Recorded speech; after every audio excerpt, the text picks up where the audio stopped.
Shalom. First, I want to start by giving all praise, honor, and glory unto Yahweh, Bahashem, Yahweh Shai, Bahashem, Rakah Double honors to the apostles, bishops, and elders of Great Millstone, from whom I learned this truth. Shalom to the 144,000 elect. I am Mayakala. And I think the name of this one will probably be Esau circling the drain, or East circling the drain.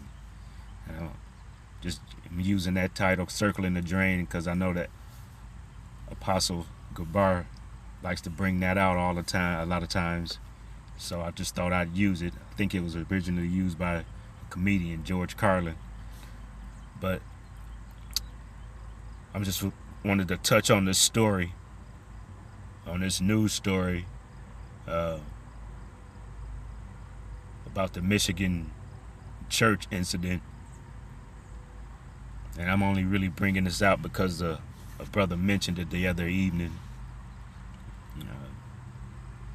So this probably won't be very long. I just wanted to bring it out and touch upon how this Esau's kingdom, the so-called white man, is just exploding. It's imploding, actually.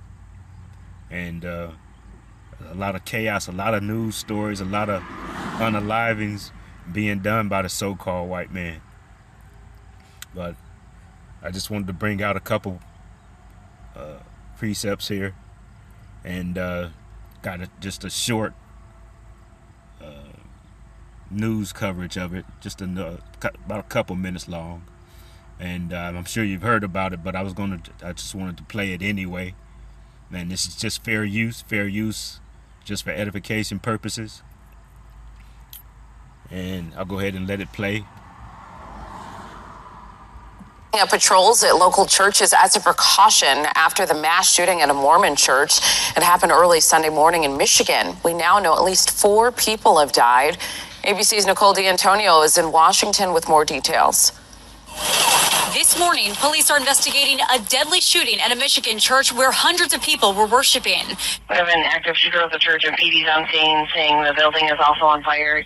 During Sunday morning worship, police say the gunman drove his pickup into the front doors of the Church of Jesus Christ Latter-day Saints and opened fire with an assault rifle. Police say he then set the building on fire. I have people trapped in the building. Repeat, people trapped in the building. The gunman. So I'm just going to stop it right there, because this is the church of what they call Jesus Christ, the Latter-day Saints. And this really is the Mormon church. They just want to change their name. They want to change it to, instead of using Mormon, they want to go by the Latter-day Saints. And I just wanted to stop it right there, because first of all, you're talking about the Son of the Father, and the Son's name, his name is not Jesus. His name is Yahweh Shai, which means he delivers, or he saves.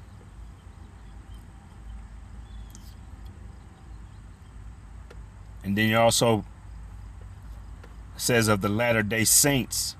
And I wanted to bring out a verse about the saints, because the saints are the Israelites.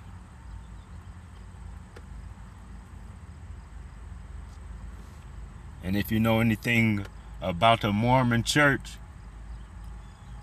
you don't see a whole lot of so-called black men, or the so-called Hispanics, or the natives of this land that you call America. You don't see a lot of them attending that service. You don't see a lot of them attending that church.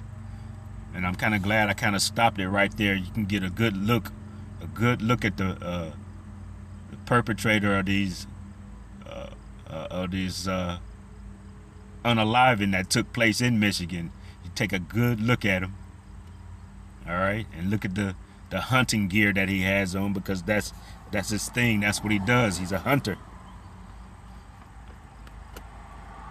But I'm going to go real quick over to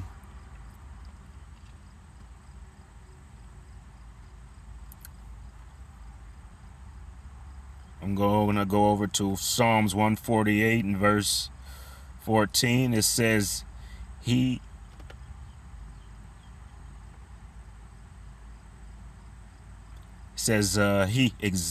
also exalted the horn of his people, the praise of all his saints, even of the children of Israel, a people near unto him. Praise ye the Lord Yahweh. So there you can see that the saints are Israelites. Now this man, I'm pretty much convinced that for his acts and his appearance and just what it looked like one of his hobbies is, and I know they said he also was a member of the military, was over in Iraq, I believe. You don't have to hit me over the head. A lot of those signs is pointing to the fact that this is an Edomite man, a so-called white man. So he wanted to go and do this unaliving at the Church of the Latter-day Saints, which these people, these attendees of this church, these Mormons, are not saints at all. They are not Israelites. That's why I really don't have a whole lot to say about this. I really don't have a whole lot to say about this this unaliving, because this was allowed by the Lord. The Lord allowed this to take place, and now we can go and take a look at that, because now one person leaves this earth. Now one soul is taken from this earth without the Lord sanctioning it. But I'm going to go ahead and let this story continue on, and we can touch on this a little bit later. Identified as 40-year-old Thomas Jacob Sanford was later killed during a shootout with police in the parking lot. A teacher at the church described the terrifying moments to our ABC station WXYZ. One of our counselors was up speaking, and we heard a big bang and the doors blew. Our church is gone. I joined the church 38 years ago in that building, and now it's gone. Please, somebody would do this to my church. This morning, multiple agencies, including the FBI and ATF. Salaki, I'm going to let that rewind. All of a sudden, I get somebody want to cut grass as I get started here. I joined the church 38 years ago in that building, and now it's gone. Please, somebody would do this to my church. This morning, multiple agencies, including the FBI and ATF, now investigating and searching his home in the nearby city of Burton. Officials also still searching through the debris from the fire, concerned about multiple people unaccounted for in the church. We're working tirelessly to find additional bodies. So to answer your question, the entire church has not been cleared because it's a total loss due to the fire. The governor of Michigan posting on social media overnight saying, quote, violence anywhere, especially in a place of worship, is unacceptable, and adding her heart is breaking for the community. Nicole D'Antonio, ABC News, Washington. All right. And before I forget, I want to go, because I brought out that this unaliving was sanctioned by the Most High. He allowed it to be. Just so I don't forget, because I want to be able to back it up. I'm going to go to Deuteronomy 32.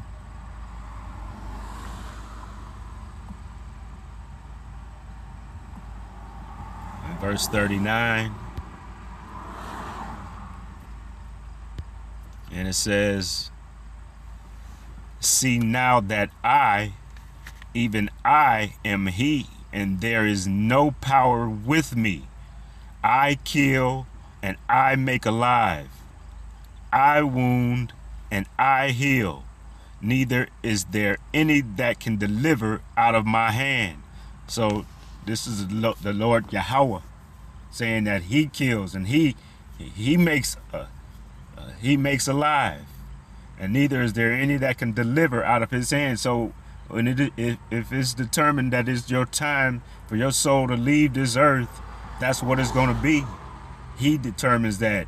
He sanctions that. He allows that to be. All right. I'm just going to go one other place. To another verse.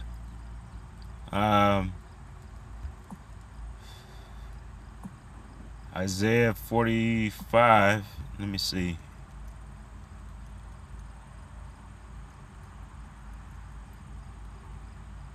And verse 7, it says, I form the light and I create darkness. I make peace and create evil. I, the Lord Yahweh, do all these things. All right. So the Lord Yahweh allowed this. He allowed this to take place because, just like I said, this place is imploding. And Esau, the so-called white man, they're turning on one another. They're unaliving one another because this is a time of chaos. This is the time that's coming about. So the Lord allows these things to happen because this man's demise is coming about. There's a change that's happening. All right. And I just have a few more that I wanted to bring out.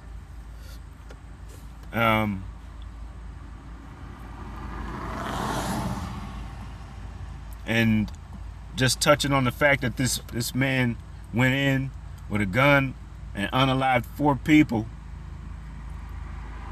And you can see that picture that I showed of him where he was out hunting, because that is his blessing. That is what he's blessed with. He's blessed with the sword. And I'm going to go to Genesis and show you that. And the sword being the modern day sword, being the gun, being these they're long rifles. You're seeing a lot of unalivings taking place with the use of their sword, the modern day sword, the gun.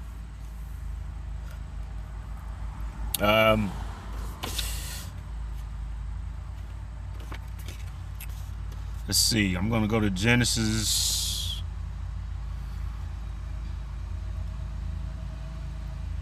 And I think it's Genesis 27.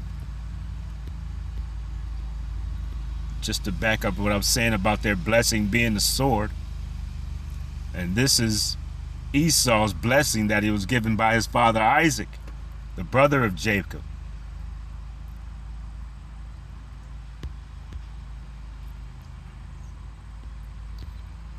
And we've gone over this in previous lessons, so I'm not going to read it all.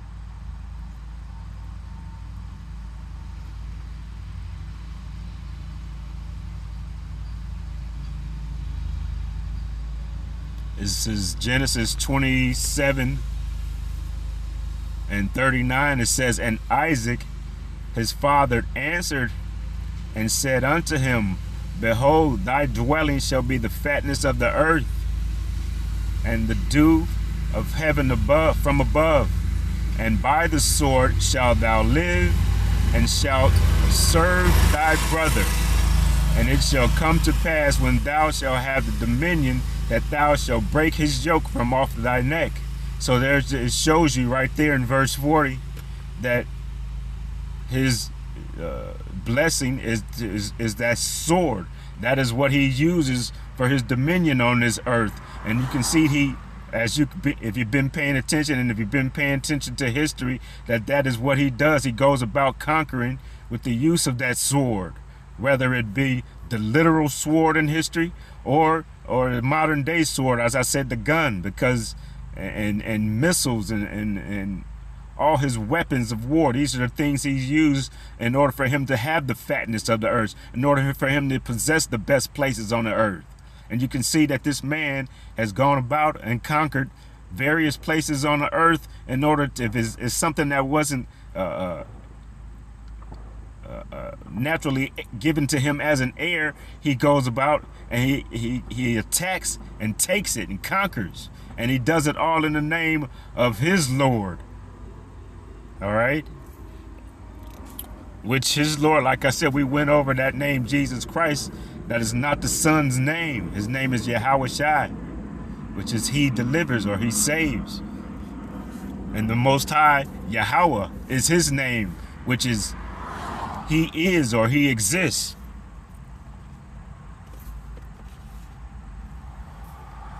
And we can go to, let's see. We can go to Genesis chapter 2.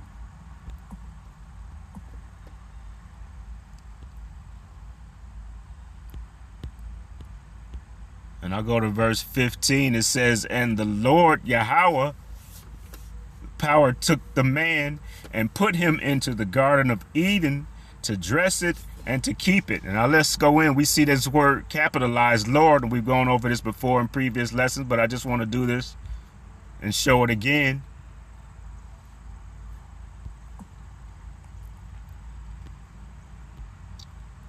And anytime you see the word Lord in all caps, all capital letters, it's talking about the Most High. All right. And you can see here is H3068. And I'm not even going to give you a pronunciation of it because it's not going to pronounce it right. But you can see it doesn't say Jehovah. It says Yahweh, because there is no letter J in the Hebrew alphabet. There is no V in the Hebrew alphabet. That V should be a W. All right. And it is Yahweh. It says Yahweh, the existing one, the proper name of the true power. All right. And I want to go to one other place to back up the fact that it says he is or he exists, which is what Yahweh means. I'm going to go to Exodus chapter 3 and verse 14. And this is Moses as he had gone up to speak with the Most High, and he wanted to know what the Most High's name was so that he would be able to go back and tell the Israelites, because he knew that surely they would ask him, well, what is his name? Verse 14 says, the Most High said unto Moses, I am that I am. And he said, thus shalt thou say unto the children of Israel, I am hath sent me unto you. So let's see what that I am translates to. It is H1961. And even though it says Haya there, we're going to go to the root of the word. And you can see it says Hawa. And I'll give you a pronunciation, even though this is going to be pronounced with the V sound. Like I said, there is no V in the Hebrew alphabet. Strong's H 1933. Hava. Hava. So it's Hawa. The Yah means he. Hawa means exists, or he is. And you can look at the one of the definitions. It says to be, to become, to exist. All right. And then the Strong's definition, it says supposed to mean properly to breathe, to be, in the sense of existence. So it means that's what Yahweh means. It means he is or he exists. All right.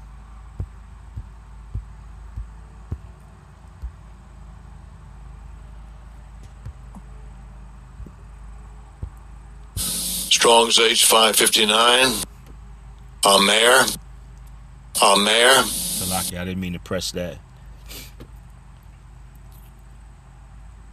All right, and I just have a couple more things that I wanted to take a look at here, because I went to ChatGPT, and Joseph Smith is the name of the man who started the Mormon Church.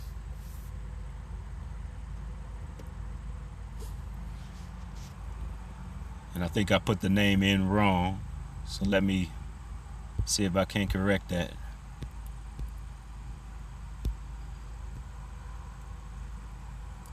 All right, here it is. It says I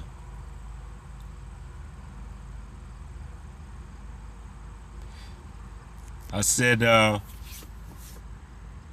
because I put in John Smith, which was the wrong name, it gave me information. It gave me a whole bunch of John Smiths. So I went back and asked it. I said, which John Smith founded the Mormon Church? And it says the founder of the Mormon Church was Joseph Smith, not John Smith. So I had it wrong. It says Joseph Smith founded the church in 1830 in upstate New York after claiming to have received divine revelations and visions, including a visitation from the Most High, the Father of Yahushua HaMashiach. Said he was guided by an angel named Moroni to uncover and translate to set a set of golden plates which became the Book of Mormon, led early church through intense persecutions and relocations across several states, and he was unalived by a mob in Carthage, Illinois in 1844. All right. And I think I came across something else when I was looking at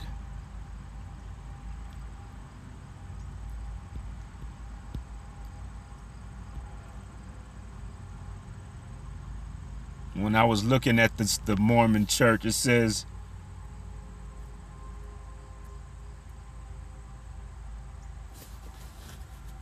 I might have taken it down, but it originally said that they wanted to change the name to the Latter-day Saints only because the Mormon church and some of the stigmas that had been related to them was that they believed that the so-called black man skin was black as a result of a curse. Let me see. I'm gonna ask ChatGPT here.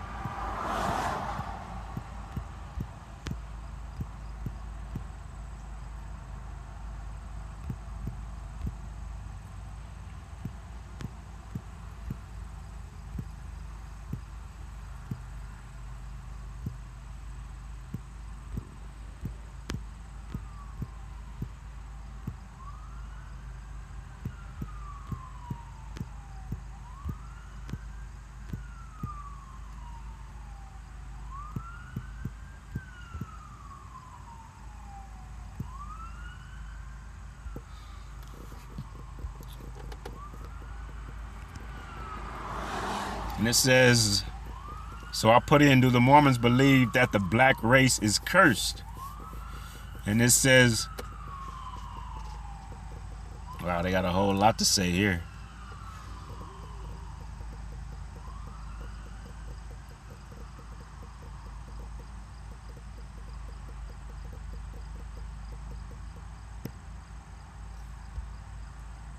So, you know what, I'm gonna drop right down here. It says the modern Latter-day Saint church position.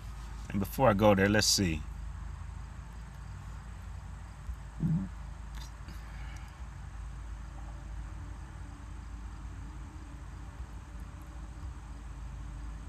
says the historical background says from the mid 1800s until 1978, the Latter-day Saints Church prohibited black men of African descent from being ordained to the priesthood, and black men and women were excluded from temple ordinances that are considered essential for exaltation to Mormon theology. These restrictions were not part of the original teachings of Joseph Smith. The founder says, in fact, a few black men did hold the priesthood during his lifetime, such as Elijah Abel. After Joseph Smith's death, Brigham Young, the second president of the church, introduced and enforced the priesthood and temple ban. He and others in the 19th century taught that black people were descendants of Cain or Ham, biblical figures often associated with a curse. In some Christian interpretations, these were common but deeply racist beliefs in American religious culture at the time.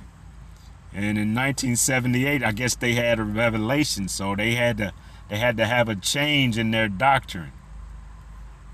Listen, Scripture says, don't meddle with them that are given to change.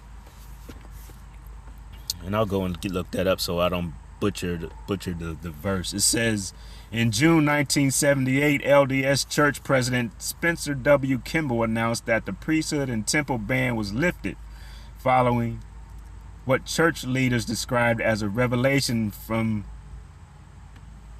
as they put, God. Since then, black men have been ordained to the priesthood, and the temple blessings were available to all members regardless of race. So I'm going to go to Proverbs before I even read on.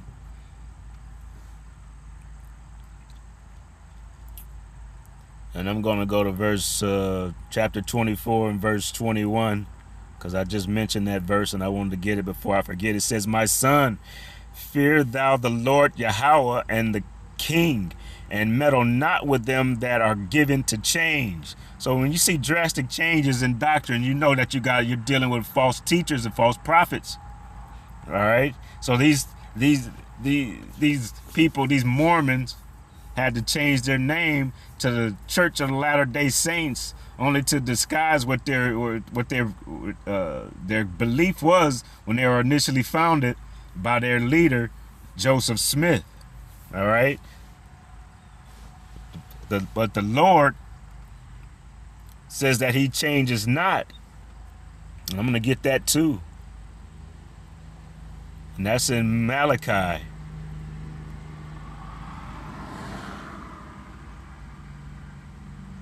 Let's see. Chapter 3 and verse 6. It says, "For I am the Lord Yahweh, I change not.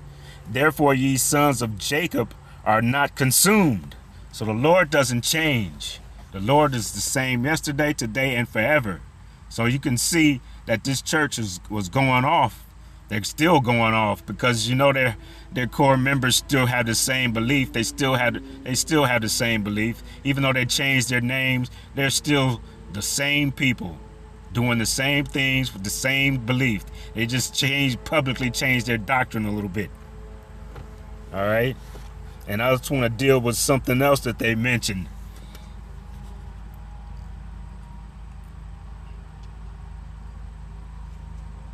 It says in the summary, it says, yes, racist doctrines were once taught in the LDS church, including ideas about a curse.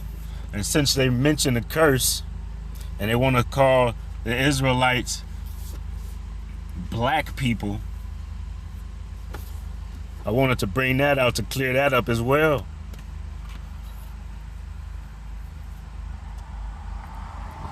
And while I'm thinking about it, since they want to call this the Church of Jesus Christ, like I said, that's not his name. And I want to go to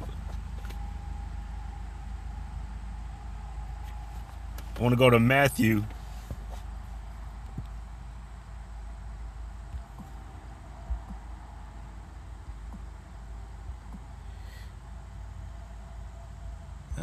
Chapter 1.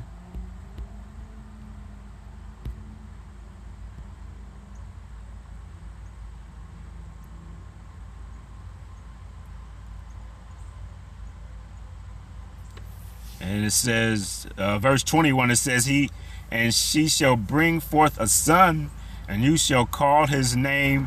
And it says Jesus there.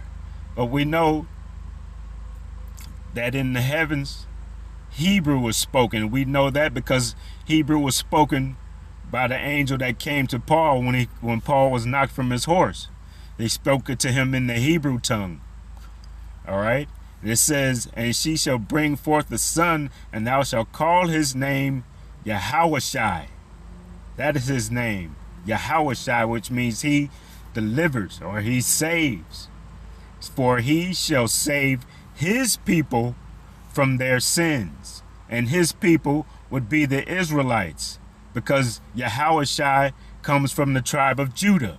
So it specifically says, for he shall save his people from their sins. And just to show you that he does come from the tribe of Judah,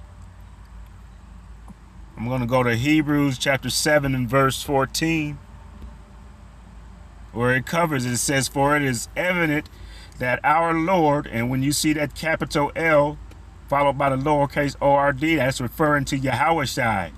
Our Lord Yahawashai sprang out of Judah, of which the tribe Moses spake nothing concerning the priesthood. All right.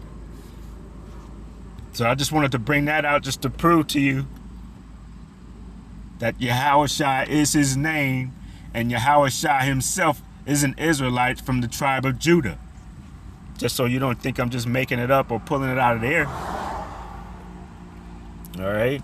And I'm gonna get ready to end this thing, but it's just one more thing that I wanted to cover, because like I said, they called us the black people.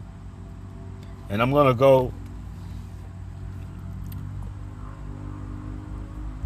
let's see, where should I go first? Let's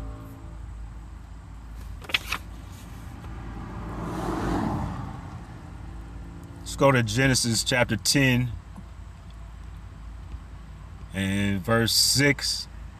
It says, and the sons of Ham, Cush and Mizraim and Phut and Canaan. So this is Ham that we're talking about, one of the three sons of Noah. And I'm going to go to the Zondervan Compact Bible Dictionary and get a definition of Ham. And I've covered this before, but I want to bring it back out just to clear up the fact that we are not black people. We are brown. We are a brown people. All right.